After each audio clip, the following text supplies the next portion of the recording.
오늘 말씀은 시편 61편의 말씀 1절로 8절까지 말씀입니다.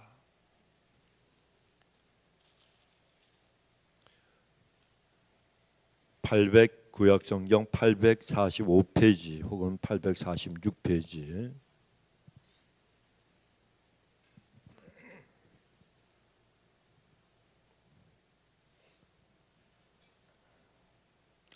구약성경 845페이지나 6페이지입니다.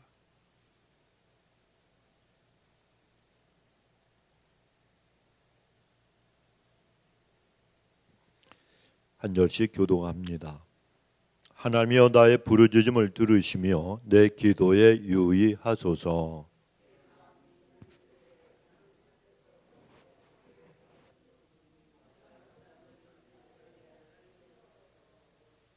주는 나의 피난처시요 원수를 피하는 견고한 망대 시민이다.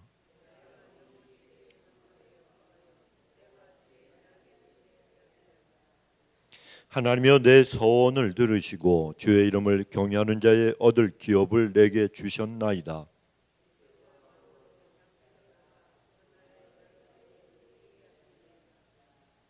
저가 영원히 하나님 앞에 거하리니 인자와 진리를 예비하사 저를 보호하소서.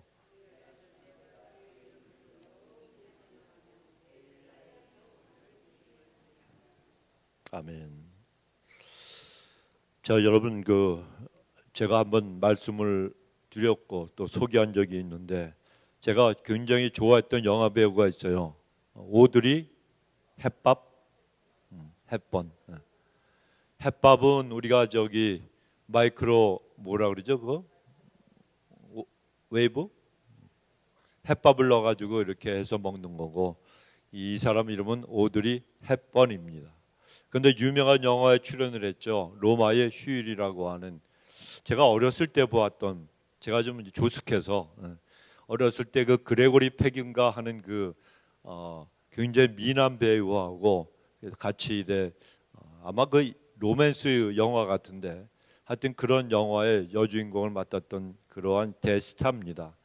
그런데 이 사람은요 배우로서는 굉장히 큰 성공을 거둔 사람 아닙니까?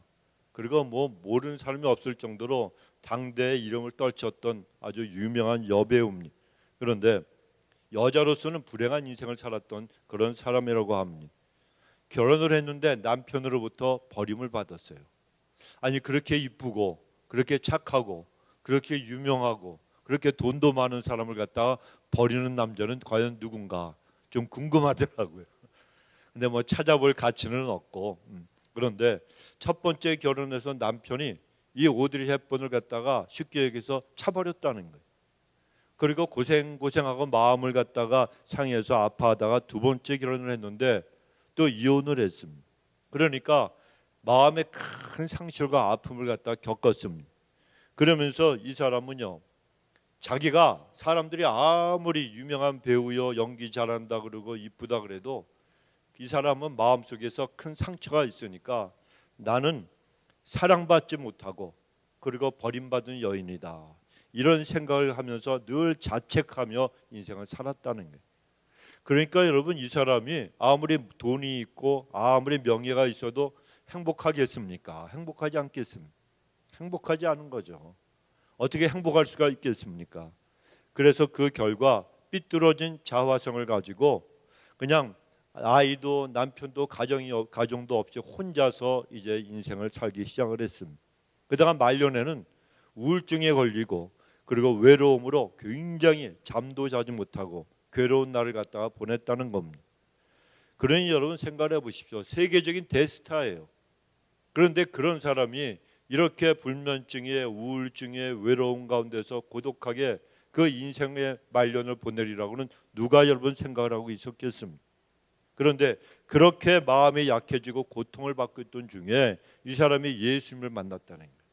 그리고 예수님을 만나니까 자기는 버림받은 여인이다 하는 이런 큰 상처를 가지고 살았는데 그게 아니구나. 예수님이 나를 사랑하시는구나. 내 모든 상처와 아픔을 예수님이 십자가에서 짊어지시고 나를 구원하시겠구나. 나를 치료하셨구나. 이 사람이 예수를 만나는 순간부터 자기의 그릇되고 삐뚤어진 이 마귀가 주는 자화상인데 여기에서 그가 회복이 되고 새로운 하나님의 딸로서의 자화상을 발견하고 그걸 간직하게 되었다는 게. 그리고 나서 자신감이 생기잖아요. 그러니까 이제 나이가 많이 들었으니까 영화 배우로서는 활동을 안 해도 자선 활동을 하기 시작을 했는데 자선 활동을 하면서 마음이 점점 더 건강하게 되었다는 게.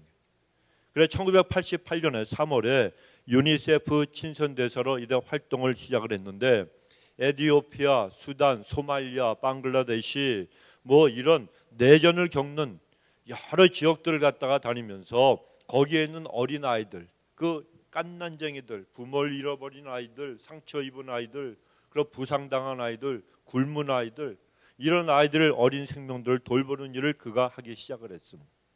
그러다가 안타깝게도 나중에 직장암이라고 하는 선고를 받게 됩니다.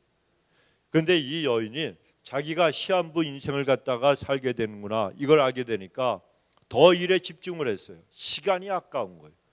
그래서 하도 그 아이들을 돌보는 일에 몰두하다 보니까 체중이 35kg이나 빠졌다는 것입니다.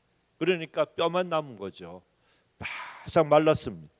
그러면서도 이렇게 몸이 점점 쇠약해지고 체중도 빠지고 그리고 암투병도 하면서도 이 오드리 헵번은 아이들을 갖다가 더 걱정을 하고 특별히 마지막까지 돌보았던 소말리아, 그 아프리카의 그 가장 가난한 나라 아닙니까?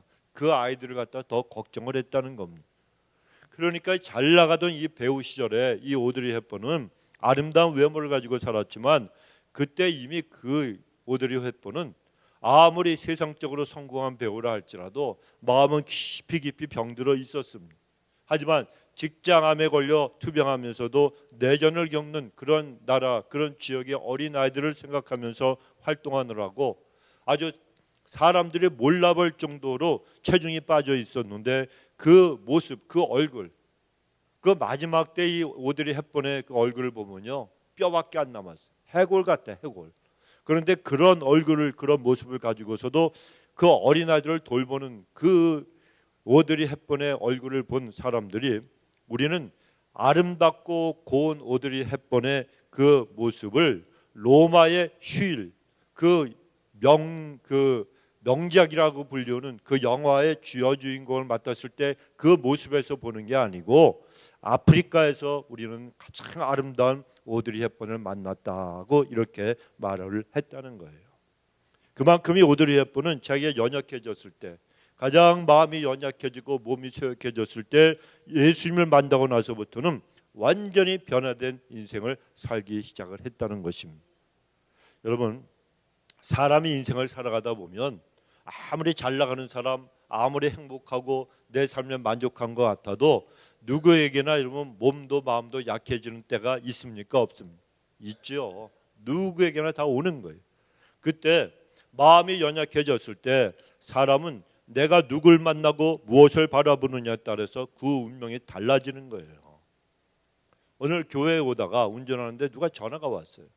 모르는 전화번호고 그냥 뭐 와이어레스인가 이런 표시만 돼 있어가지고 광고 선전인 줄 알았어요. 근데 그 전화가 우리 와이프한테 또 오는 거예요. 이게 누구지?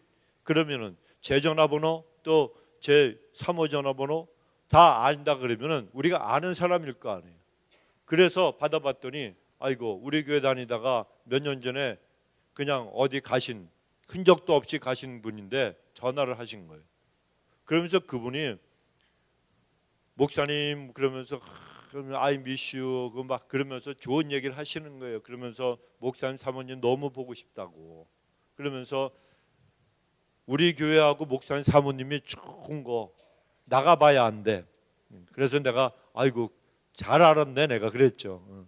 나가 보니까 우리 교회 같은 교회 없고 또 누구 같은 사람도 없더라 이렇게 얘기를 하는 거예요. 그래서 고맙다 그랬어요. 근데 그분이 그 얘기를 딱 듣는 순간에 제가 굉장히 힘드시구나, 외롭구나 그 생각이 들었어요. 불쌍하더라고. 그래서 별일 없냐고 우리 집 사람이 또 물어보고 그랬더니 우시더라고. 우셔요. 여러분 인생은요 누구나 다 꿈을 찾아 어디를 가고 그 자기의 소원을 이루고 계획과 그 어떤 그 야망을 이루려고 일을 하고 앞으로 전진해 나가도 자기 생각대로 되는 것보다 안 되는 게 더 많잖아요. 어디 그뿐입니까? 또 인생은 갑작스럽게 내가 한숨 짓고 탄식하는 그때가 다가올 때가 있다는 거예요. 그때는 누구라도 마음이 약해질 수밖에 없어요. 그런데 내가 그때 누구를 만나느냐, 무엇을 바라보느냐, 여기에 따라서 운명이 달라진다는 거예요. 오드리 헵번이 그랬잖아요. 만약에 이 여인이 하나님을 만나지 못하고 주님을 보지 못했다면 인생은 애진작에 끝났을 것이고, 마릴린 몬로라고 하는 유명한 또 영화 배우 있지 않습니까? 이 사람은 뭐 살해당했다 이런 얘기도 있고 또 뭐 자살했다는 얘기도 있지만 하여튼 불쌍하게 죽은 사람이에요, 그 사람. 근데 오드리 헵번은 더 큰 아픔도 있고 여러 가지 걱정거리도 있었지만 예수를 만난 사람이기 때문에 인생이 달라진 거예요. 우린 여러분 사람 보고 의지할 것도 없고 세상의 권세자 보고 거기에 줄 설 것도 없고 가장 중요하신 분, 세상의 최고의 권세자 우리 주 예수 그리스도, 주님만 만나면 되는 거예요.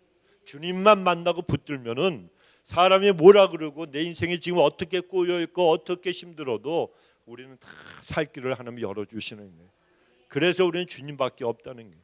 그래서 주님 한 분만으로 만족해야 되는 거예요. 그러면 눈에 보이는 게 있어요, 없어요? 없어요, 여러분. 담대해지는 거예요. 풍랑이 일어도 주님이 이 풍랑 잔잔해 주실 거니까, 문제가 와도 문제보다 크신 하나님이 나를 도와주실 거니까, 내가 아무리 낮은 곳에 떨어져 있어도 주님이 나를 높은 곳에 세워주실 것이니까 우린 여러분 승리와 영광이 기다리고 있는 하나님의 백성들이란 말이에요. 그래서 우리는 인생을 살아갈 때에 꼭 주님을 만나야 되고 주님만 바라봐야 되는 거예요. 근데 오늘 본문에 이 기록된 이 모든 노랫말을 누가 지었느냐? 다윗 왕이 지었어요. 이 다윗은 인생에서 너무 힘들고 마음이 제일 약해졌을 때 바로 이 시를 지었습니다. 큰 슬픔과 어려움 속에서 지은 시라 그래서 다윗의 비탄시다 이렇게 얘기를 합니다. 다윗이 누굽니까? 용사 중에 용사입니다. 그리고 이스라엘의 성군이요 왕이었습니다. 그렇지만 그의 인생이 매일같이 순탄하고 형통했느냐? 그렇지가 않았어요. 하나님께서 기름 부으시는 그 순간부터 그는 형들의 질투도 받았고, 그리고 골리앗을 무너뜨리고 그리고 쓰러뜨리고 자기가 이스라엘 구해서 대장군이 되었고 사울 왕의 부마 사위가 되었잖아요. 그래서 인생이 쫙 필 줄 알았더니 아니 세상에 어느 장인이 자기 사위를 죽이려고 하는 그런 장인이 어디 있습니까? 그것도 왕이. 이게 인간적으로 보면 보통 그냥 평범한 가정도 이런 일이 있을 수가 없어요. 그런데 왕이 그런단 말이에요. 그러니까 다윗은 자기가 내가 이제 왕의 부마요 대장군이 되었으니까 나는 이스라엘의 어마어마한 영웅이다. 그러니까 하나님이 그래서 나에게 기름을 부으셨는가 보다 좋아했을 겁니다. 그런데 조응모는 잠시 잠깐이요 12여 년을 갔다가 계속해서 목숨이 위태로운 가운데 도망만 다녔잖아요. 여러분 1년 동안만 도망 다녀도 사람이 아주 촉해지고 말릴 거예요. 근데 다윗은 수년을 갔다가 잠도 제대로 못 자고 쫓겨만 다녔어요. 그리고 같이 어울리는 사람들이 누굽니까? 비류, 불량배들이라는 거예요. 깡패들이라는 거예요. 형편없는 자들이라는 거예요. 그런 자들만 자기 밑에 들어와 있는 거예요. 그러니까 요즘 말로 그 똑똑하다는 하버드 대학 출신, 서울대학 출신들은 하나도 없어. 전부 다 빚지고 도망가고 억울한 일 때문에 사고치고 도망가고 그리고 내가 누군지 알아 그러다가 또 관원한테 두들겨 맞아가고 도망다니는 지명 수배자들, 이런 자들하고만 있었다는 거예요. 얼마나 인생이 한탄스럽겠습니까? 그런데 그렇게 쫓기고 도망다니는 신세를 갖다가 수없이 계속해서 하다가 이제 하나님의 은혜로 왕이 되었어요. 그리고 왕이 되어서 어마어마한 일을 이루잖아요. 주변의 나라들을 전부 정복했어요. 당시에 중근동의 초강대국이에요. 그러니까 이스라엘을 최강대국으로 만든 사람이 다윗 왕이에요. 얼마나 뛰어난 이 문무에 있어서 뛰어난 자가 다윗 왕입니다. 노래도 잘 지었죠. 싸움도 전쟁도 잘해요. 전략도 뛰어나요. 담대하고 용감해요. 얼굴도 잘생겼대요. 그러니까 하나 뭐 하나 빠질 일이 없는 그런 사람이에요. 그런데 인생이 자기 마음대로 되는 게 아니잖아요. 나중에 나이가 들어서 가장 사랑하는 아들 압살롬이 반란을 일으킬 줄 또 누가 알았습니까? 자식의 뒤에서 비수를 꽂은 거예요. 그러니까 여러분, 이 부모로서 얼마나 가슴이 아팠겠습니까? 아무리 많은 풍파를 겪었고 인생의 고난을 겪었어도, 아니 이제는 인생을 좀 쉬어야 되는 그런 나이가 되었는데 큰 시련과 고난이 그에게 다가왔습니다. 그래, 너무나도 힘들고 어려운 이 가장 큰 위기, 압살롬의 그 반란으로 인해서 쫓겨나가는 그런 위기를 겪었습니다. 그래서 이 다윗이 왕권을 잃어버리고 도망가잖아요. 요단 동편에 있는 마하나임이라는 곳에 가서 그가 자신의 처지를 한탄을 하면서 그가 하나 앞에 지은 시가 바로 오늘 이 본문의 시편 61편이에요. 그런데 이때 다윗은 우리가 이 말씀을 쭉 묵상해 보면 인생의 벼랑 끝에 서 있는 느낌을 가지고 이 시를 썼구나 하는 것을 알 수가 있습니다. 뒤에 바로 벼랑 끝이에요. 한 발자국만 내가 뒤로 물러나면 천길 만길 낭떠러지로 떨어질 수밖에 없는 위기 속에 지금 빠져 있었다는 겁니다. 본문의 2절에 보십시오. 2절에 보면 내 마음이 눌릴 때에, 내 마음이 눌릴 때 땅끝에서부터 주께 부르짖으오리니. 땅끝 한 발자국만 물러나면 그냥 떨어지는 곳이란 말이에요. 이제 벼랑 끝에요. 갈 데도 없어요. 숨을 데도 없고 도망갈 데도 없어요. 누가 날 도와줄 수도 없어요. 그런데 거기에서 마음이 눌릴 때에, 여러분 이 마음이 눌릴 때, 이 원어의 뜻은 마음이 약해졌을 때란 뜻입니다. 너무너무 약해졌을 때, 너무너무 약해져서 기력이 하나도 없다는 거예요. 그리고 기력이 없으니까 어떻게 됩니까? 실신하는 거예요. 실신. 그러니까 자기의 마음이 너무 약해져서 기력이 다 떨어지고 완전히 실신할 정도가 되었다. 그러니까 여러분, 벼랑 끝에서 실신할 정도로 기력이 떨어져 있으면 그 밑으로 떨어져야 돼요? 안 떨어져야 돼요? 떨어질 수밖에 없죠. 비틀비틀 거리다가 이 기력이 떨어지니까 앞에가 벼랑이에요. 벼랑이면 뒤로 가야지. 그러는데 몸이 마음의 말을 들어요? 안 들어요? 안 들잖아요. 그러니까 몸을 자기 마음대로 안 되는 거예요. 그 이리저리 흔들리다가 그냥 천길만길 낭떠러지로 떨어질 수밖에 없는 그런 쇠약한 상태다. 그런데 그런 상태에서도 놀랍게도 다윗은요, 절망하지 않았다는 겁니다. 두려움과 불안으로 인해서 이성을 잃어버리지도 않았습니다. 그 위기 상황에서 마음이 약해지고 온 마음이 꽉 눌려 있는데 다윗은 오직 한 분 하나님을 바라보았다는 거예요. 그러니까 결국에는 하나님의 도우심으로 이 반란군들을 전부 제압을 하고 왕권을 다시 회복했잖아요. 우리도 마음이 약해질 때에 다윗처럼 행동해야 한다는 겁니다. 그렇다면 마음이 눌리고 연약해질 때 우리는 어떻게 해야 되느냐? 첫째도 둘째도 셋째도 우리는 기도해야 되는 거예요. 기도해야 되는 거예요. 본문의 2절에 보면 내 마음이 눌릴 때 땅끝에서부터 주께 부르짖으오리니 나보다 높은 바 위에 나를 인도하소서. 다윗이 간구하고 있습니다. 여러분, 다윗은 평소에 하나님께 기도하는 사람이었잖아요. 항상 하나님 중심으로 생각하고 하나님의 뜻을 구하고 기도를 통해서 하나님과 교제하기에 힘을 썼습니다. 지금은 그 압살롬의 반역으로 인해서 상황이 너무나도 어려워져서 마음이 너무 약해져 있는 상태지만 그런 상황, 그런 상태 속에서도 그는 하나님께 부르짖어 기도하면서 하나님을 더욱더 굳게 붙잡기를 원했다는 겁니다. 여러분, 사람이 평안할 때는 신앙생활 잘하는 것처럼 보입니다. 그러나 막상 그 삶 속에 갑자기 위기가 닥쳐오면 원망이 생기고 불평이 생기고 그래서 하나님께 기도하지 않게 되는 경우도 얼마나 많은지 몰라요. 하나님이 이러실 수가 있습니까? 원망하고 신앙의 길에서 떠나기도 합니다. 그러나 우리 하나님의 백성들은 위기가 심하면 심할수록 하나님께 더욱더 부르짖어 기도해야 되는 거예요. 우리가 살 길은 이거밖에 없어요.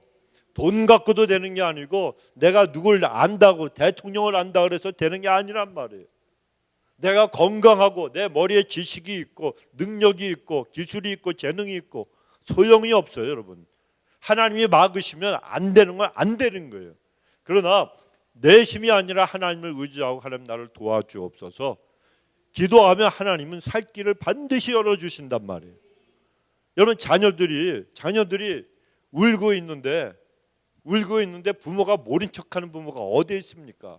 그것도 지금 내 자녀가 내가 음식을 안 주면 죽어요. 굶어 죽어요. 혼자서 이래 밥을 해 먹을 능력도 없어요. 오늘 어딜 잠깐 갔었는데 어떤 어린 깐난쟁이를 만났어요. 요만한 아이인데, 아이고, 부모하고 할머니 같은데 그냥 그 아이들을 갖다가 이 무릎에다 올려놓고 그냥 할머니하고 그 엄마가 얼마나 이뻐하는지 몰라. 그 저 집사람이 이렇게 손짓을 이렇게 하니까 또 요 녀석이 보더니 까르르 웃더라고. 얼마나 이쁜지 모르겠더라고. 여러분, 그런 아기가 막 운다고 생각을 해보십시오. 막 울어요. 그냥 우는데 그거 부모가 가만히 있습니까? 엄마가 그냥 젖병을 갖다 주든지 아니면 젖을 먹이든지 아니면 울지 말라 그러지. 여러분, 애기들이요, 이게 주먹으로다 이렇게 자기 막 물지요. 여러분 어렸을 때 안 그러셨나 봐. 애기들이요, 이게 뭐 심심하면 이렇게 이걸 주먹고기라 그러더라고. 제가 어디서 보니까 깐난쟁이가 일어나지도 못하는 녀석이 이렇게 누워갖고 막 인상을 쓰면서 손으로 막 이래. 그러니까 엄마가, 아주 젊은 애기 엄마인데, 주먹고기 그만 먹으라고. 이게 주먹으로 된 고기래. 주먹고기 먹지 마세요. 그럼 막 그러니까 이게 막 인상 쓰다가 이 녀석이 나중에 자기 엄마가 웃으면서 그러니까 지도 웃어. 얼마나 이쁜지 몰라. 그런데 여러분, 그런 아기들이 울 때 그거 먹을 거 줘야 될 거 아니에요. 우리 강아지도요 보면요, 야, 이제는 여우가 다 됐어. 여우가 이게 요즘은 행 이러고요, 소리도 내. 그래 좋으면요 막 이러고, 야, 아주 이게 나이가 들어가니까 여우가 돼가지고, 옛날엔 그 백큐음을 하잖아요. 우리 집에 강아지가 안에서 키우니까 백큐음 소리만 나면 도망갔던 놈이요, 지 옆에 와도 가만히 있어. 그래서 제가 앞에 옆으로 이렇게 쓱 댔거든요. 그래도 가만히 있어. 당신이 나를 해치지 않을 사람인 거 내가 알아요. 이러면서 그냥, 야, 저 깡다구가 세졌다고. 근데 이 녀석이요, 늘은 게 뭐냐, 간식. 저한테 와서 하나 얻어먹고 또 이 사람한테 가가지고 안 얻어먹은 것처럼 얼굴에 싹 철판을 까고 막 아주 세상에서 제일 애처로운 표정으로, 사슴 같아. 얼굴이 사슴 같아. 그때는 사슴 같아요. 강아지 얼굴이 그렇게 얼굴이 변하는 날 처음 봤다니까요. 얼굴이 너무 이뻐. 그리고 아주 애기처럼 순수한 얼굴에다가 그냥 눈을 크게 뜨고 막 이러는데 애처로워갖고 앉을 수가 없어. 그런데 이 녀석이 우리를 외면할 때 보면요, 아주 폭삭 늙어가지고 보기도 싫어. 아주 인상 쓰고 있을 때 보면요, 아까 그 얼굴이 어디 갔지 싶어요. 애기들이 울 때 여러분, 언제 하나님 우리를 제일 기뻐하시느냐? 언제 우리를 제일 이뻐하시느냐? 기도할 때. 하나님, 나 배고파요. 하나님, 나 죽을 것 같아요. 나 하나님밖에 없어요. 이런 믿음으로 기도하면 하나님은 그냥 애 같아가지고 달려오셔가지고 하나님께서 주시려고 준비하고 계시던 걸 다 주신다는 거예요. 그래, 우리 믿음의 사람들이 여러분 해야 될 건 기도밖에 없어요. 그러니까 우리가 하나님 앞에 기도하고 부르짖으면 할 수 없는 일이 우리에게 할 수 있는 일로 변화가 되어진다는 거예요. 따라서 우리는 원망할 시간이 있으면, 또 이게 누구 잘못 때문이라고 남을 탓하고 남을 비난할 시간이 있으면, 또 논쟁하고 회의할 시간이 있으면 우리는 그 시간에 기도하는 믿음의 사람, 기도의 사람이 되어야 될 줄로 믿습니다. 여러분, 기도는 이론이 아니라는 거예요. 기도하면 그 기도는 하나님의 능력이 임하는 통로가 되는 거예요. 그래서 내 마음이 눌리고 내가 연약해질수록 기도함으로 그 기도를 통해서 하나님의 능력과 평안을 경험하는 기회로 우리가 삼아야 한다는 것입니다. 어떤 미국 목사님 부부가 있었는데 어떻게 된 게 동시에 각각 다른 병으로다가 아프게 되었어요. 굉장히 고통을 당했습니다. 여러분, 부부간에 한 사람이라도 아프면 힘이 들고 어렵잖아요. 요즘 어디에서 설문조사를 해봤대요. 나이가 들어가지고 어디에서 살 것 같으냐? 대부분의 사람들이요, 요양원, 나이가 들면 요양원. 그리고 두 번째는 배우자, 세 번째는 자식인데 자식이 내가 나이가 들면 나를 갖다 돌봐주리라고 표시한 그 부모들은 거의 없다는 거예요. 거의 없어요. 자식들이 안 본다는 거예요. 그러니까 부모가 아프면 자식 놈들은 다 어디로 보내요?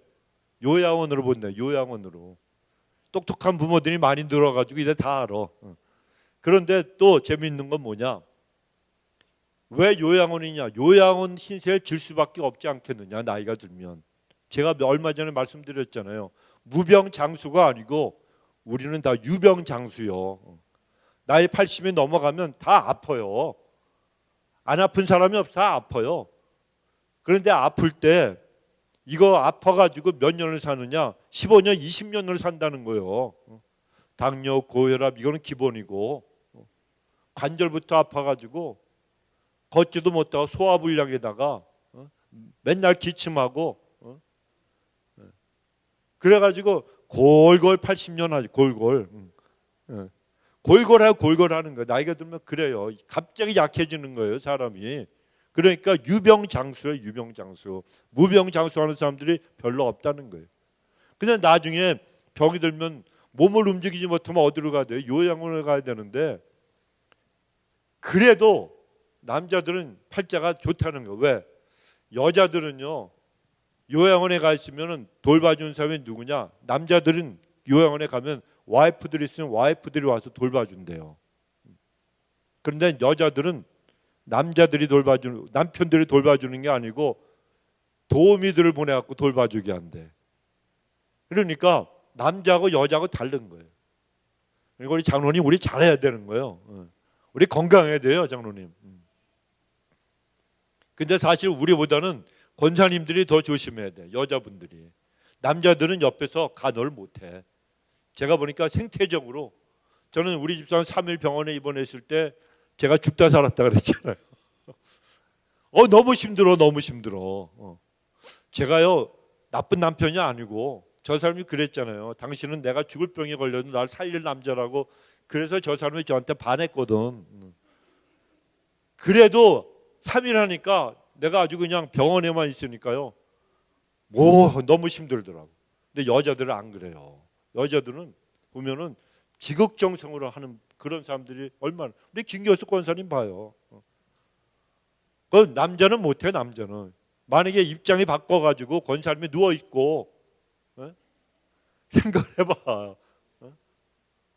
우리 베르나르도 그 집사님이 권사님을 갖다가 간호한다. 아이고 3일 하면은 잘하시는 거예요. 이건 뭐 그분이 인내심이 없어서가 아니고 남자들이 그렇다. 생태적으로 생긴 게 그래 남자들은. 그러니까 여자분들 건강하시기 바랍니다. 남편들 믿지 마시고 요양원에 버릴 거에 다 남자라고 와이프를. 그런데 그 모든 인생 가운데서 남편도 아내도 자식도 사실은 우리가 하나님만큼 믿을 수는 없잖아요. 하나님만큼 믿을 수는 없다는 게. 그런데 좀 아까 말씀드렸던 그 미국 목사님들은 부부가 같이 병에 걸렸어. 누가 누구를 돌봐줄 수도 없어. 그러니까 이 질병과 싸워야 되니까 얼마나 이런 힘이 들겠습니까? 하여튼 몸은 남편이 움직일 수가 있어요. 그런데 갑자기 통증이 오고 이런 병이야. 그런데 어느 날 이 사모님이 기도하다 깨달았어요. 목사님, 우리가 같이 해야 할 일이 있습니다. 뭔데? 그랬더니 우리가 매일 밤마다 머리를 맞대고 함께 기도합시다. 합심해서 당신 병, 내 병을 위해서 기도합시다. 그러면서 불치병에 우리가 걸렸다고 선고를 받았다고 한번 생각을 해보세요. 의사가 약을 주면서 매일 잠자리에 들기 전에 이 약 한 알씩 먹는 거 절대로 잊지 말아라. 만약에 약 먹는 걸 잊어버리면 몇 시간 안에 숨이 끊어질 거라고 경고한다면 어떻게 약 먹는 것을 우리가 잊을 수가 있겠어요? 지금 우리 부부가 그런 형편 아닙니까? 하나님께 매달려 기도하지 않으면 지금 눈앞에 닥친 이 질병의 문제를 헤쳐나갈 방도가 없잖아요. 그러니까 우리가 함께 기도해야 됩니다. 그 말을 듣는 순간에 그 남편 목사님이 사태의 심각성을 깨달은 거예요. 우리가 암만 약을 먹고 병원에 가도 이게 되는 게 아니구나. 그래서 그때부터 사모님과 매일같이 머리를 맞대고 시간을 정하고 기도하기 시작을 했다는 것입니다. 그래서 그분들에게 기도를 빼먹는 것은 도저히 상상도 못할 일이었고, 심지어는 그 남편 목사님이 몸이 좀 건강이 회복이 되어서 외국에 나갈 일이 있었어도 똑같은 시간에 그 사모님은 미국에 있고 그 목사님은 딴 데가 있었어도 같이 전화로라도 함께 기도를 했다는 겁니다. 여러분, 기도는 우리를 살리는 약이에요. 의사가 처방해 주는 혈압약, 당뇨병 약, 이 온갖 약들은 건강해지겠다고, 오래 살겠다고 하루도 거르지 않고 먹으면서 기도라고 하는 이 하나님이 주신 명약을 먹지 않는다 그러면 얼마나 어리석은 일이 되겠습니까? 지난번에 클로비스 갔다 올 때에 가는데 시카고에 계신 마 목사님이 77세예요. 이분이 오셔서 저랑 같이 갔거든요. 이분은 여기에 당뇨가 심하셔갖고 여기에 패치를 갖다 붙이고 있더라고. 운전하고 가스를 넣으려고 그러는데 갑자기 그분 전화해서 비리비리 이런 소리가 들려. 뭡니까? 그랬더니 이 셀폰에 이게 연계가 돼 있어가지고 당 수치가 떨어지면 신호가 온다는 거예요. 야, 세상 참. 그러니까 이분이 차 안에서 갈 때는 이제 그 가스 스테이션에서 화장실에 가가지고 배에다가 주사를 놓으시더라고요. 배에다가. 그리고 올 때는 또 올 때쯤 이 루이도슨가 가스를 넣으려고 그랬더니 또 삐리삐리 그래요. 그랬더니 이분이 그때는 이제 차 안에서 또 주사를 맞으시더라고요. 하나님은 우리한테 맨날 여러분 삐리삐리 그러시는 거예요. 여러분, 우리가 기도할 수밖에 없는 환경을 만들어 주시고 숙제를 주시고 문제를 주시면서 우리를 갖다 죽이고 멸망시키려고 하시는 게 아니고 기도 좀 해라. 기도하고 아버지의 이름을 좀 불러라. 그러면 나와 함께 좀 얘기 좀 하다니까. 왜 너 자꾸 세상을 바라보고 왜 나를 잊어버리고 사느냐. 하나님이 그래서 우리에게 자꾸 제목을 주시는 거예요. 그게 뭡니까? 사랑이에요. 사랑. 우리를 그리워하시는. 여러분 기억을 하세요. 하나님은 외로워하시는 분이에요. 하나님이 외로우셔서 왜 외로움을 아시느냐. 아담이 독초하는 것이 보기에 좋지가 않으셨다 그랬잖아요. 아담을 하나님 만들어 주시니까 아담이 혼자 살았잖아요. 인간은 아담 하나밖에 없었잖아요. 혼자 있으니까 하나님 보실 때 너무 외로워 보여. 무슨 말입니까? 하나님이 인격을 갖고 계신 분인데 외로움을 아신다는 거예요. 하나님이 외로우심을 아시기 때문에 외로워서 하나님과 같이 정말 교제할 수 있는 인간을 만들어 주셨다는 거예요. 천사 있죠. 하지만 천사는 하나님이 부르시는 종과 같은 그런 존재예요. 근데 하나님은 우리 인간을 너무너무 사랑하셨어요. 하나님은 인간과 같이 대화하고 교제하고 우리가 하나님을 사랑합니다 고백하고 하나님을 또 우리를 사랑한다고 이렇게 교제하기를 원하셔서 우리를 만드셔 주셨다는 거예요. 근데 이걸 놓치고 그냥 하나님과 교제하지 않고 살아가면은 우리 하나님이 얼마나 외로워하시고 안타까워하시겠습니까? 그래서 우리는 하나님께서 주신 이 기도라고 하는 이 전화를 사용해서 늘 하나님 앞에 문안 인사를 드려야 되는 거예요. 하나님 안녕하세요. 제가 지금 안녕하세요 인사부터 하고 해야지. 그냥 무조건 그냥 하나님 나 이런 문제가 있어요. 어떻게 하실랍니까? 날 갖다가 외면하고 계십니까? 이렇게 할 게 아니고 안녕하세요 인사 좀 하고 그리고 그게 뭐예요? 하나님께 찬양 올리고 감사로 먼저 기도드리고 그리고 하나님 앞에 내 마음을 토하고 아뢰고 이러면 하나님이 또 들어 응답하시고 여러분 이게 신앙생활이라는 거예요. 그러니까 기도를 하면 할수록 불가능한 일도 하나님이 친히 해결해 주십니다. 그러므로 살고 죽는 것까지 하나님께 다 맡기고 우리는 열심을 가지고 기도하면 되는 거예요. 하나님을 의지하고 기도하는 사람에게 하나님은 반드시 역사해 주시기 때문입니다.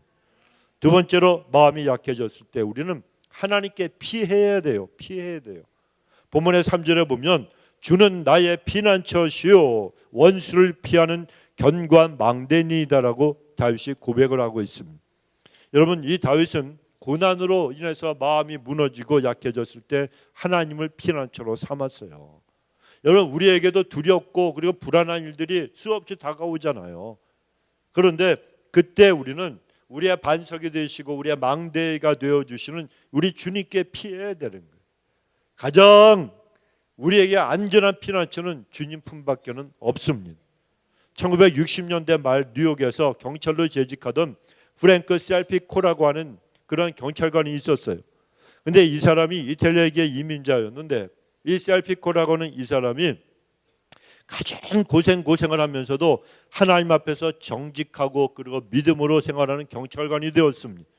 그런데 그때 1960년대 말에는 이 뉴욕 경찰들이요, 아주 극도로 부패되어 있는, 아주 썩어 있는 그런 상태였습니다. 이 경찰관들이 식당이나 술집에 가서 먹고 마시고 나서도 돈을 안 내는 거, 이거 당연한 혜택으로 여겼고, 도박하는 자들, 또 마약 밀매업자들, 그들과 손을 잡고 결탁하고 뇌물을 먹었어요. 그런 어둠 속에서 이 믿음의 사람 셀피코라고 하는 이 경찰관은 부패한 뉴욕 경찰과 혼자서 싸움을 시작을 했다는 거예요. 그러나 동료 경찰들의 그 불의를 갖다가 그렇게 하지 말라고 충고하고 경찰서장에게 탄원까지도 해봤지만 아무도 상대하지 않았어요. 혼자 잘난 척하지 말라고 이런 핀잔만 받았습니다. 도리어 너 그러다가 너 잘릴 수 있어, 너 죽을 수 있어, 이런 살해 위협까지도 받고 그 목숨까지도 위태롭게 되었습니다. 그러다가 결국에 1971년에 2월 3일이었는데 그가 교회 안에 총을 맞았어요. 총격을 받고 하반신이 마비가 되어서 평생 휠체어에 타야 되는 그런 몸이 되고 말았다는 것입니다.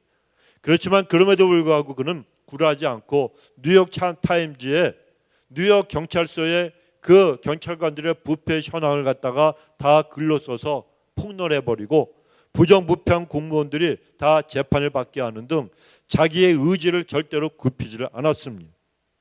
그 다음에도 계속 이 부정부패한 이런 싸움에서 뜻을 굽히지 않았는데 나중에는 그가 승리했습니다. 그래서 뉴욕 최고의 명예 훈장을 갖다 받게 됩니다. 여러분 생각을 해보십시오. 죽음도 두려워하지 않고 부패한 그런 경찰 조직과 싸운다 그래도 어떻게 그 마음에 두려움이 안 들어오고 불안한 마음이 안 들겠습니까? 사람인데 그렇지 않겠습니까? 너 니네 가족 해쳐? 너 잘난 척 그만해? 너 쥐도 새도 모르게 없어질 수 있어? 이런 소리를 들을 때마다 아마 소름이 끼쳤을 거예요. 매일같이 그냥 그 협박을 받을 때마다 두려웠고 불안한 마음이 들었고 그때마다 그런 마음이 약해졌다는 겁니다.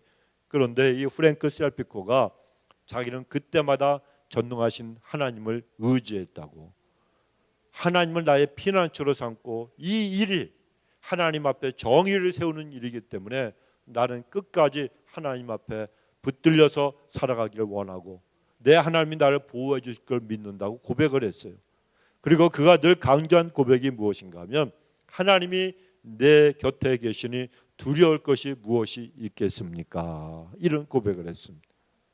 이 사람은 하나님이 자신의 피난처가 되신다는 사실을 확실하게 믿고 있던 신앙의 사람이었기 때문에 이런 담대한 고백을 하면서 그때는 최후의 승리를 거둘 수가 있었다는 겁니다. 우리 성도님들도 오직 하나님만을 여러분의 피난처로 삼고 확신하며 여러분 생활하시기를 바랍니다. 마지막 세 번째로 우리가 마음이 약해질 때는 찬양을 해야 돼요. 찬양해야 돼요. 폴 카일이라고 하는 찬양 사역자가 있습니다. 이 사람은 직업이 원래 의사였는데 커뮤니티 오브 더 킹이라고 하는 이 기독교 단체를 갖다 만들어서 청년들에게 복음을 전하는 사역을 갖다 시작을 했습니다. 그런데 어느 날 이 청년들과 함께 모였는데 이 청년들이 대학교 진학 그리고 취업 문제 이런 것 때문에 얼굴들이 너무 어두워졌어요. 그래서 그가 그 청년들을 위로하기 위해서 기타를 치면서 찬양을 부르기 시작했는데 그 순간에 성령님께서 임하셔서 그 입술에서 새 찬양이, 자기가 생각도 못했던 찬양이 갑자기 울려 퍼지기 시작을 했고 청년들의 마음속에서 어두운 그림자가 다 사라지고 얼굴이 환해지는 그런 놀라운 역사가 일어났습니다. 그때 그 자리에서 성령님의 능력으로 그 만들어진 찬양이 예수 우리 왕이여 하는 그 찬양이에요. 여러분 잘 아시잖아요. 예수 우리 왕이여 이곳에 오셔서, 그 찬양. 그러니까 이 찬양이 성령께서 그분에게 주셔가지고 쫙 울려 퍼지니까 그 찬양을 듣는 그 젊은 청년 아이들이 얼굴이 환해진 거예요. 찬양을 통해서 누가 만져주신 거예요? 성령님이. 그런데 그 아이들뿐만이 아니고 우리도 똑같아요. 우리가 하나님 앞에 믿음으로 찬양하고 감사함으로 찬양하고 은혜를 받기 위해 찬양하면 성령님께서 그 찬양을 통해서 역사해 주신다는 거예요. 내 마음에 부정적인 생각, 불안, 두려움 이런 모든 것들, 연약해진 부분들 강하게 해주시고 모든 것을 갖다가 물리쳐 주시고 밝은 빛으로 비춰 주시니까 내 인생에는 아직도 소망이 있구나, 이 생각이 깃들게 되고 장래를 비관하지 않고 나는 하나님과 동행하는 믿음의 사람이 되리라 결단할 수 있도록 하나님 만들어 주신다는 거예요. 무엇을 통해서? 찬양을 통해서. 그래서 우리는 하나님 앞에 이래도 찬양 저래도 찬양해야 되는 거예요. 아무리 내가 지금 마음이 약해 있어도 주님이 왕으로 오셔서 내 마음을, 우리의 모든 형편과 사정을 다스려 달라고 찬양하면 여러분 하나님의 은혜가 강하게 나에게 임하는 것을 역사할 수가 있다는 거예요. 그래서 우리의 입술에서 찬양이 끊어지지 말아야 되는 거예요. 저는 설교를 준비한다든지 아니면 책상에서 책을 볼 때 항상 그 1시간 연속되는 찬양이 있어요. 그 유튜브를 찾아보면 그런 찬양들이 나와요. 보혈의 찬양도 있고 찬양도 있고 요즘 그 복음성가도 있고. 그런데 이렇게 틀어놓고 이렇게 듣다 보면 어느 순간에 갑자기 그렇게 많이 들었던 찬양인데도 그냥 내 마음을 울리는 찬양이 있어요. 그건 눈물이 저절로 쏟아져 나와. 그 찬양에 은혜를 받으면 그냥 눈물이 나오는 거예요. 그러면 보던 책 하던 거 펜 이거 다 내려놓고 기도해요. 그럼 여러분 하나님이 나를 갖다 만져주시는 거예요. 이걸 느끼는 거예요. 그래서 우리 찬양을 듣고 찬양을 불러야 되는 거예요. 여태까지 수천 번 수백 번 불렀어도 내가 그 가사나 그 곡제에 은혜 받지 못한 것 같아도 어느 순간에 자꾸 듣다 보면 10곡 20곡을 계속 듣다 보면 어느 곡 중에 하나가 와서 다 하나님께서 나를 만져주시는 찬양이 있단 말이에요. 그러면 눈물밖에 나는 게 없어요. 여러분 하나님 앞에 나와서 우리가 할 게 뭐 있어요? 손흥민이 받은 이 유로파 무슨 그 축구 우승한 거 그 메달 이거 자랑하겠습니까? 그리고 우승컵 정권사님은 들지도 못해요. 그 15kg이래. 하여튼 이런 큰 이런 그 트로피를 갖다 자랑하겠습니다. 우리가 하나 앞에 나와서 할 건 뭡니까? 우는 것밖에 없어요. 은혜 받으면 감사해서 우는 거예요. 처음에는 내 처지가 한탄스럽고 내가 절망스러웠고 내가 정말 불안하고 무섭고 두려워서 떨면서 우는 아이고 내 팔자야 내 운명이야 이러고 울지만 하나님이 나를 만져주시면 그냥 감사해서 우는 거예요. 이것밖에 없다는 거예요. 하나님 앞에 드릴 게 뭐가 있어요 여러분. 하나님을 만나면 지금 죽어도 나는 좋아. 나는 좋아. 제가 간증했잖아요. 전도사 때 오렌지 카운티에 가서 새벽기도 토요일 날 새벽기도 제가 설교하고 LA로 올라올 때 차가 미끄러져 가지고 빗물에 그 기름이 경찰관이 기름이 있었다 그러더라고요. 꽝꽝꽝꽝 해서 그냥 얼마나 처음에는 꽝 했는데 미끄러지니까 이쪽에 이쪽에 양쪽에 그 콘크리트로 된 그게 있잖아요. 꽝 부딪히니까 제일 먼저 생각나는 게 아이고 차가 돈도 없는데 차만 가졌네. 이 생각만 드는 게 먼저. 돈 생각부터 드는 거예요. 근데 차가 안 서. 그래가지고 꽝 하더니 이쪽 가서 또 꽝꽝 하는데 두 번 하는데 갑자기 이거 이러다가 트럭이 와서 그냥 쎄러 박아버리면 난 그냥 가는 거 아니냐. 이 생각이 딱 드는데 왜냐하면 내 같이 공부하던 전도사님이 몇 주 전에 그렇게 사고가 나가지고 트럭이 받았어요. 그래갖고 유리가 얼굴에 다 박혔어. 그래가지고 병원에 입원해 있는 걸 제가 문안을 갔거든요. 병문안을. 그런데 하필이면 그 생각이 나는 거예요.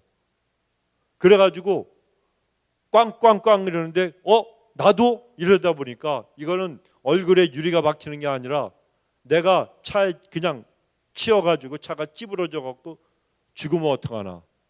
그래 나도 모르게 주여 소리가 났는데 주여를 갖다 뱉더 이 말밖에 안 했어요. 무서워가지고. 그랬는데 평안하라는 주님의 음성이 들었다 그랬잖아요.